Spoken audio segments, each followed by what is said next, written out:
Assalamualaikum warahmatullahi wabarakatuh. Back to channel bersama Apoteker Yudi. Terima kasih saya ucapkan atas kesetiaan teman-teman yang selalu setia menunggu video terbaru dari saya. Untuk yang belum subscribe, silakan subscribe terlebih dahulu ya teman-teman, dan jangan lupa bunyikan loncengnya, agar teman-teman semua menjadi orang yang pertama mendapatkan notifikasi video terbaru dari Apoteker Yudi. Dan untuk yang sudah subscribe, saya ucapkan terima kasih banyak. Baik teman-teman, dalam video kali ini saya akan membahas tentang Drug Related Problem atau yang disingkat dengan DRP. Bagi seorang farmasis, tentu sudah tidak asing lagi dengan yang namanya DRP ya.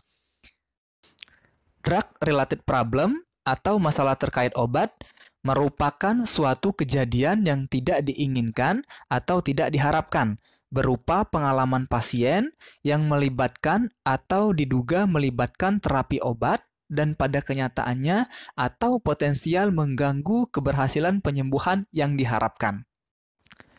Tentu kita pernah mengalami yang namanya sakit ya teman-teman. Nah, ketika kita sakit, kemudian kita berobat, dan ternyata sakit yang kita derita itu tidak sembuh sesuai dengan yang kita harapkan. Bisa jadi kita mengalami yang namanya DRP. Simpelnya bahwa jika proses pengobatan kita sudah benar, diagnosa benar, obat yang kita terima juga benar, maka terapi yang diharapkan akan tercapai. Dengan kata lain, kita akan sembuh. Namun, jika kesembuhan tidak sesuai dengan sebagaimana mestinya, tidak sesuai dengan apa yang kita harapkan, bisa jadi ada yang salah dalam proses pengobatan yang kita terima. Nah, masalah itulah yang akan kita uraikan satu persatu di video kali ini.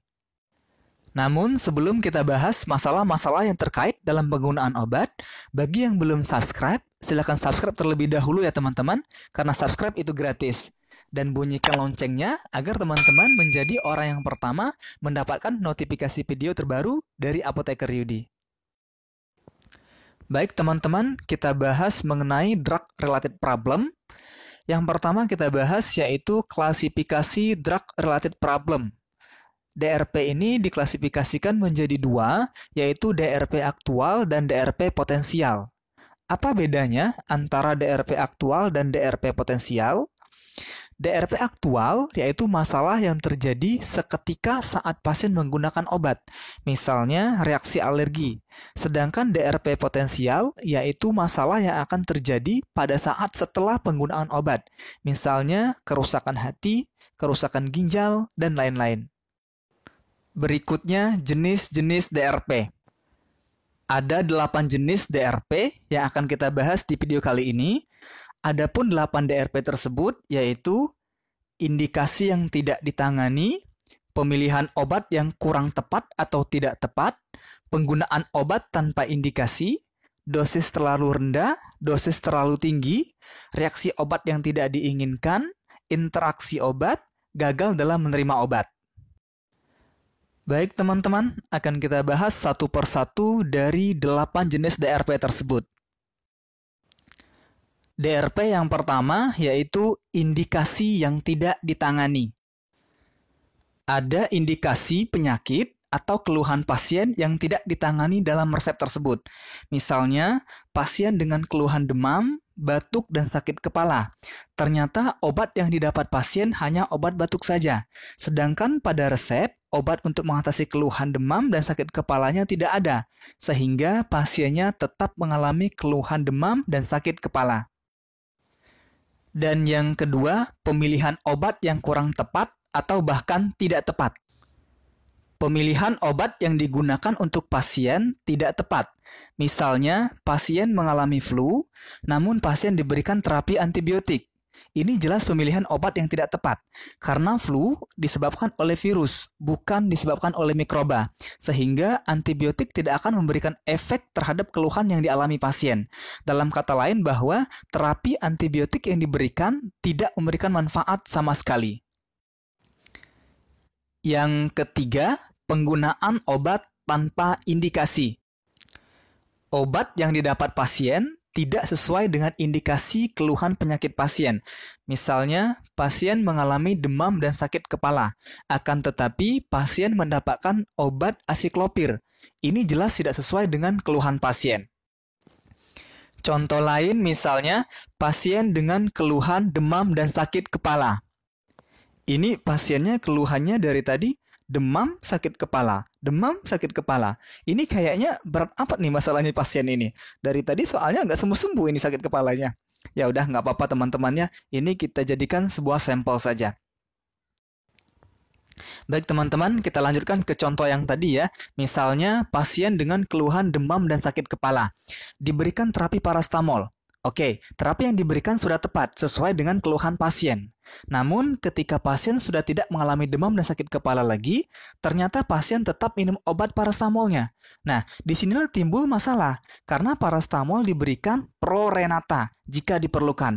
Nah, jika pasien sudah tidak demam dan sakit kepala lagi, obatnya harus dihentikan, karena pasien tidak butuh lagi. Kalau tetap diminum, ya untuk apa? Karena sudah tidak ada lagi indikasi.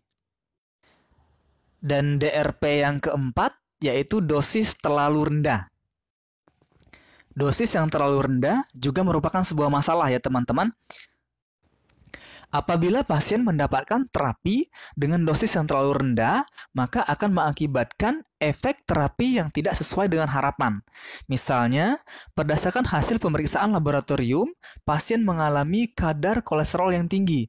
Nah, seharusnya pasien mendapatkan terapi simvastatin 20 mg. Namun karena ada beberapa faktor, pasien hanya mendapatkan terapi yang 10 mg.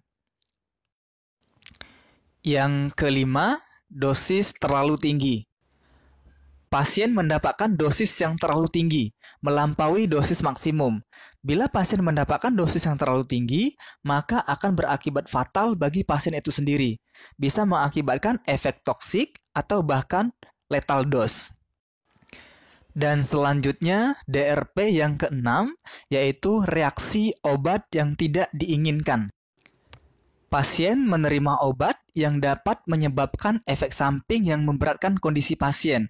Misalnya, pasien mendapatkan terapi kaptopril, yang mana kaptopril ini dapat menyebabkan batuk kering yang dapat mengganggu kenyamanan pasien. Dan DRP yang berikutnya, yaitu DRP yang ketujuh, interaksi obat. Obat-obatan dalam resep saling berinteraksi, seperti antasida dan ciprofloxacin. Nah, jika pada resep ada antasida dan ciprofloxacin, maka ciprofloxacin akan membentuk helat dengan logam-logam multivalen dari antasida, sehingga nantinya kelarutan dan absorpsi dari ciprofloxacin akan menurun. Dan DRP yang terakhir, gagal dalam menerima obat. Pasien gagal dalam menerima obat dapat disebabkan oleh beberapa faktor. Di antaranya ada faktor ekonomi. Nah, kalau disebabkan oleh faktor ekonomi, ini kemungkinan pasiennya tidak sanggup atau tidak mampu membeli obat yang diresepkan, karena obat tersebut terlalu mahal bagi pasien. Dan faktor yang lainnya, obat yang diresepkan tidak tersedia di pasaran.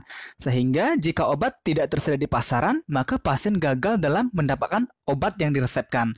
Nah, jika pasien gagal dalam menerima obat yang diresepkan, jelas bahwa pasiennya tidak akan sembuh. Baik teman-teman, telah diuraikan tentang drug-related problem atau masalah terkait obat. Nah, sekarang bagaimanakah tanggung jawab seorang farmasi dalam menghadapi permasalahan tersebut? Adapun tanggung jawab sebagai seorang farmasis berdasarkan konsep pharmaceutical care bahwa farmasis itu memiliki 3 tanggung jawab. Di antaranya yaitu yang pertama, memastikan bahwa pasien mendapatkan terapi obat dengan indikasi yang tepat, efektif, aman, dan dapat mencapai hasil yang diharapkan. Yang kedua, mengidentifikasi, memecahkan, dan mencegah timbulnya masalah-masalah yang berkaitan dengan obat. Dan yang ketiga, memastikan tercapainya tujuan terapi dan terrealisasinya outcome yang optimal.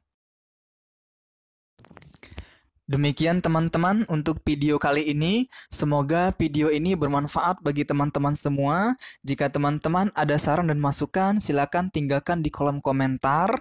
Dan saya ucapkan terima kasih. Sampai jumpa di video saya yang berikutnya. Assalamualaikum warahmatullahi wabarakatuh.